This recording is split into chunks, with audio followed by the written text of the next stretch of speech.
Every kid dreams of a treehouse. These grown-ups made it a reality. I don't let any of my kids put their feet on the table, but I do it here. It's what makes my world go round. Rome wasn't built in a day, but this cottage sure was. Each section was a separate panel, so the ease of this going up was just very fast and very quick. For two aid workers, a refuge of relief is half a world away. Got Canadianized again.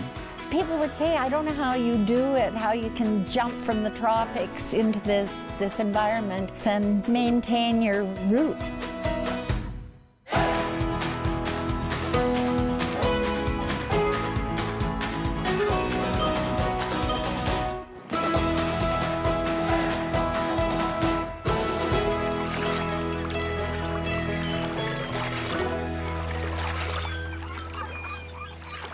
I'm Michael. And I'm Lynn, and this is our retreat.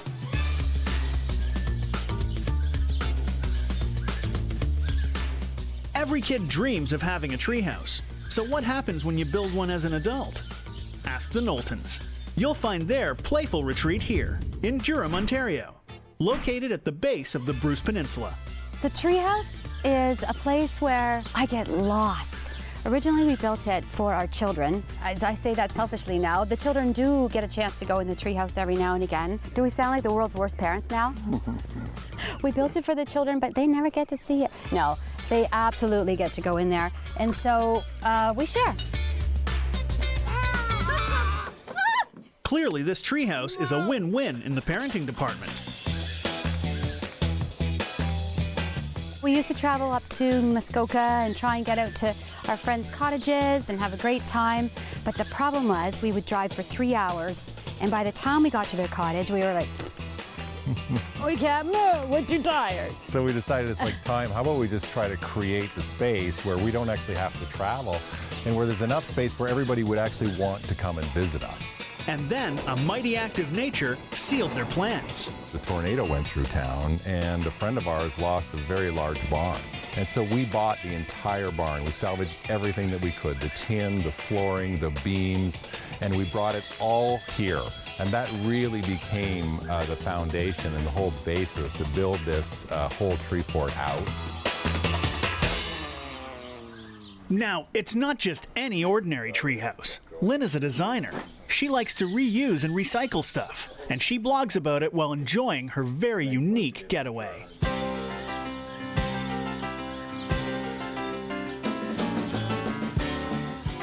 So this is the entranceway into the treehouse. It used to be a little ladder, but I'm getting old, and I needed more than a ladder. Wasn't gonna work. So these are all made from barn board pieces, all of this. And down here to the right is our awesome porch. This is, I think, the best seat in the house. Love this thing. So I sit here, I break all the family rules, of course. I have to get all cozy, hope you don't mind me. Just take a minute here. I don't let any of my kids put their feet on the table, but I do it here. It's what makes my world go round. This is a bar. This was an old tree that our friends were going to burn. So we've had it sliced and finished and turned it into an awesome countertop, I think. These benches are from Bali, and all the exterior pieces are all from the barn. I think that's an interesting thing. This one piece will make 52 layers. Watch on mobile devices or the big screen. All for free. No subscription required. This is my favorite design.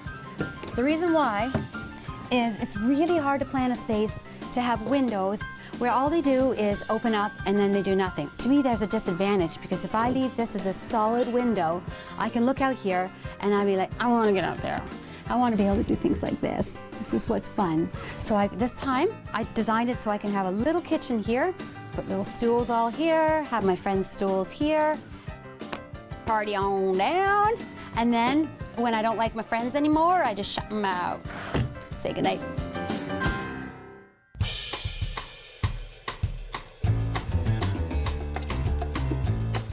In the inside of the treehouse, the thing I love about this part is the kitchen. The kitchen has got an old reclaimed sink that I absolutely stole from my neighbor, and we're keeping that a secret. And one of the things I love about this design is that every window in the treehouse opens differently. So if you see what we've done here, we just grab it and our window opens. So this is the loft, and up here is a queen-size bed, cozy, like why not have the comforts of home even though you're in a treehouse. And over here is another bed. We use this as a sofa as well, and my blogging studio. But this actually gives us another spot for the kids to sleep and has another bed that fits underneath, so we can essentially put 4 people in the treehouse. And it's also the best seat in the house because it's closest to the beer fridge.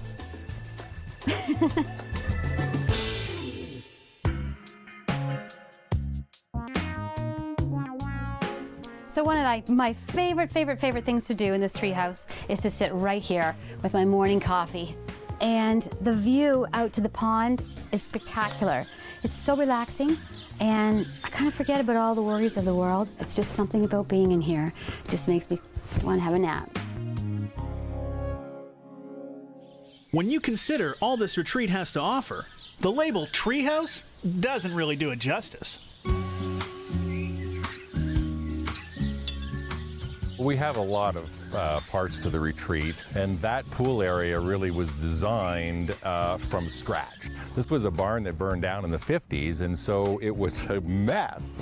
And so we excavated it, we saved all the stone, and then we rebuilt the walls to really create a paradise.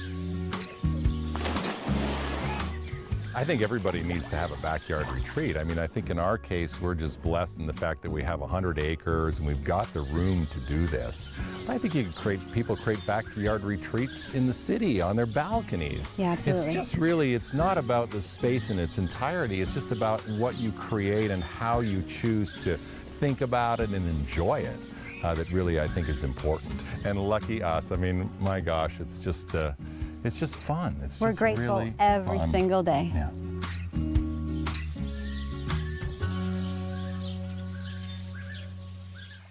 Many factory hands make light work for these cottage owners. From start to finish, they put the cottage up in about 7.5 hours. Hi, I'm Bonnie, and this is our retreat.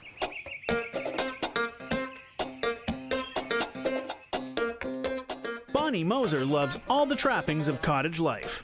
Cooking, hiking, and of course, I like jigsaw puzzles.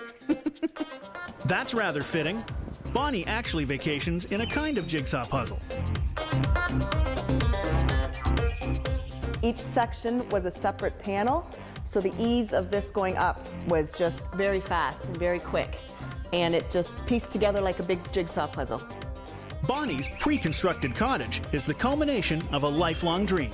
And amazingly, it was built in just one day. From start to finish, they put the cottage up in about 7.5 hours.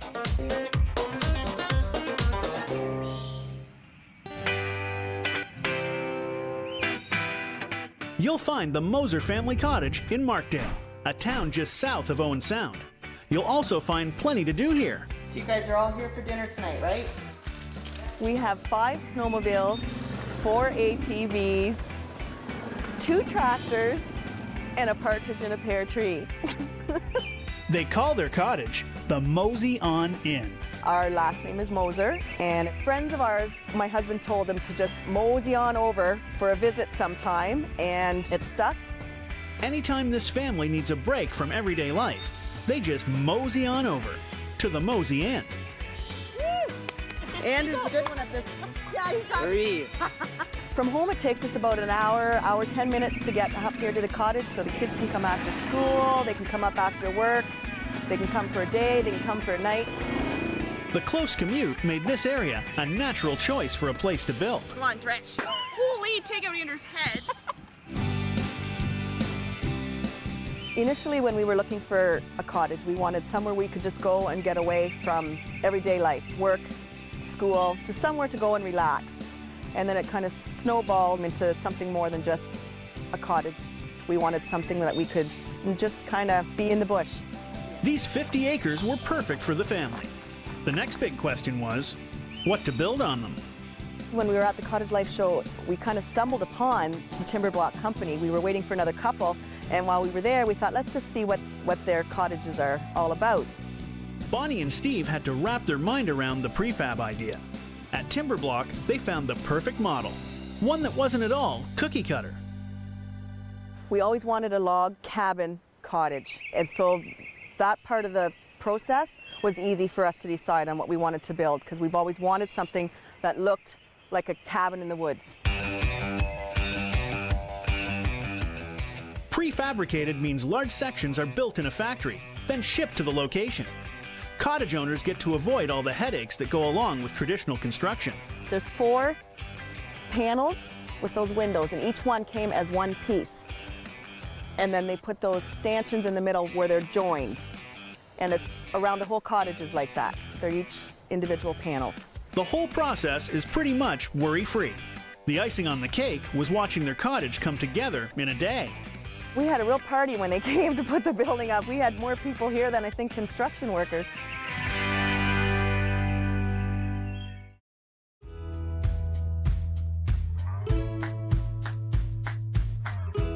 We sit here in front of the fire, our big beautiful stone fireplace. We play games and puzzles, and the kitchen is that's where I seem to live most of the time.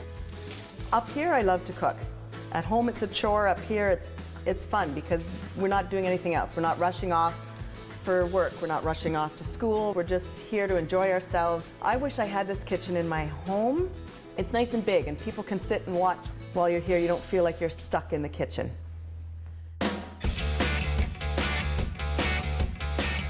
We have 5 bedrooms in this cottage. We have 2 on this main level. We have the master bedroom upstairs. Then we have 2 more in the basement. We've got a great big deck off the dining area, and in the summertime it's great. For days when the weather doesn't cooperate, there's plenty of games. And of course, puzzles.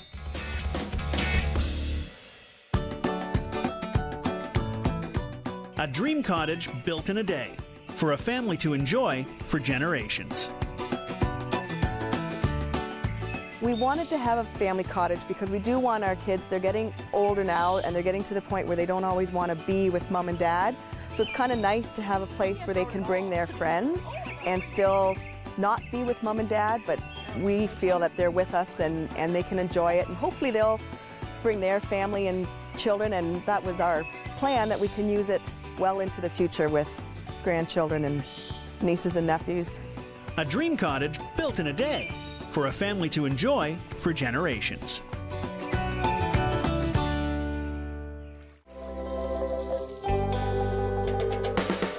From the wilds of Africa to this wilderness cottage. Work globally, vacation locally. Coming from the prairies and then seeing this, it was just amazing. So we were thinking cottage when we got here. Hi, I'm John. And I'm Lynn, and this is our retreat.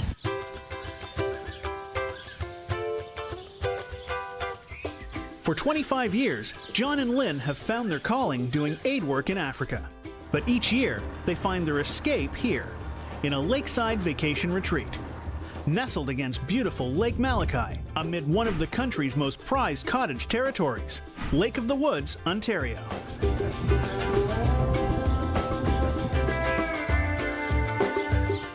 It all began in 1970. We went to Tanzania. I got a job with CETA because they were contracting out for math science teachers, which were desperately needed in those days. And that's what initially gave us, boy, we'd like to do more of this. We found it very exciting, like the new cultures, the experience of working with people that needed you more, maybe, than they did in Canada. My job was terribly exciting because I traveled across the entire country in Ghana from one side to another and worked in maybe 1,000 villages.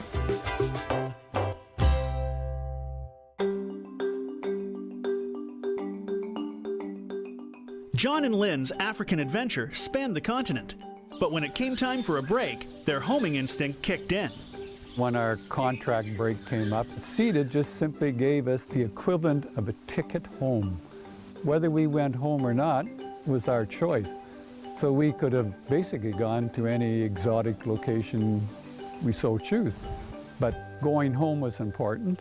That's where we reconnected.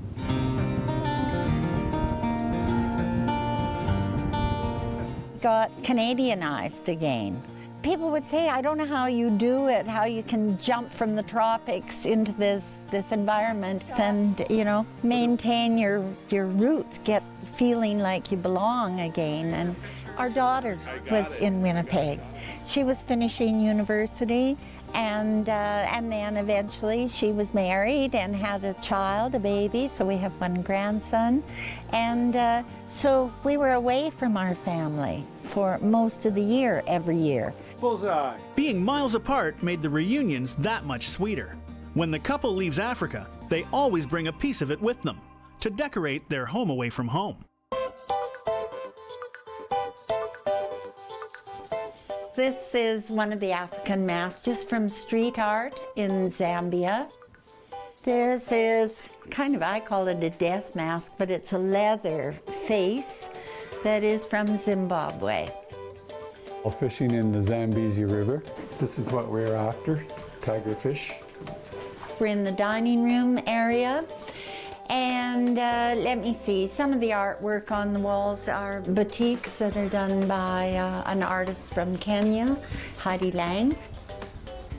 And this is craft from Upper Volta, now Burkina Faso. Excuse me, dear. It's going to be.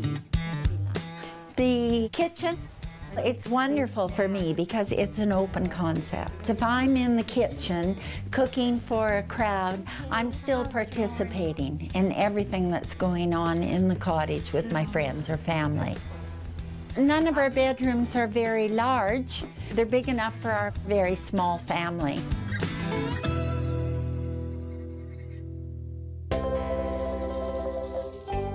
From the African artifacts to the railway that built up this community, the Mahoney's cottage is steeped in history.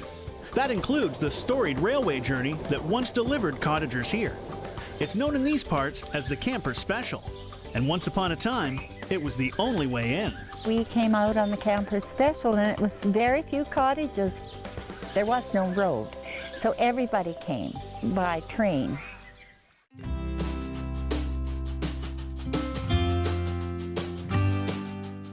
John and Lynne Mahoney are international aid workers who use their cottage to reconnect with family and friends. Their Lake Malachi cabin is pretty remote. You can only get there by boat. So how did they find this place? I was playing handball with a guy, and he just out of the blue said, "Are you guys looking for a cottage?" Which I don't think we were, but we always had cottages in the back of our mind. And he said, "Well, I know about this place," and he mentioned Malachi, which I'd never heard of. And one thing led to another, and we came out on a weekend with him and his wife on the Camper Special, and love at first sight. The Camper Special was in the early 1900s. The CN Railroad sold a lot of the lots here to railroaders, actually to help pay for the construction of the railroad. There was no road, so everybody came by train. The train still runs, but the Camper Special is a thing of the past. The station sits there as a reminder of the good old days. We miss the community gathering. We miss knowing everybody that comes to the lake. And as the road was developed, more and more people found easier access to Malachi. So more cottages were built. Even though the community of Malachi has expanded, certain modern-day functions still elude these cottagers.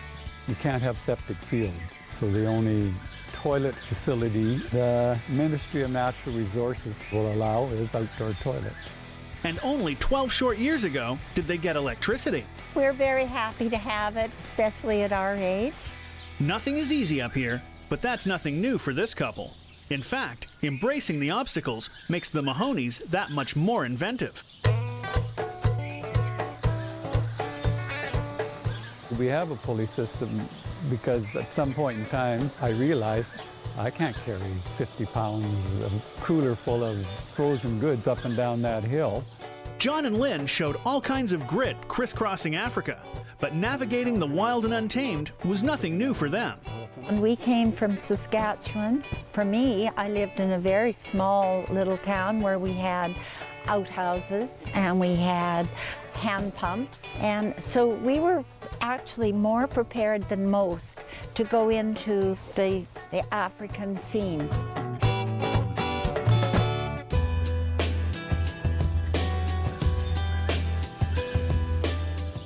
The solitude, the quiet. I mean, we're not hermit-like, but when you contrast that kind of hum and busyness of the city, and when you come out here, the wind blowing, the rustle of the leaves is like almost therapeutic. You listen to the trees, and there's a lot of energy in being surrounded by forest. There's a lot of living things around you. So if you are looking for a space that is healing and relaxing and calming, then this is the place to be.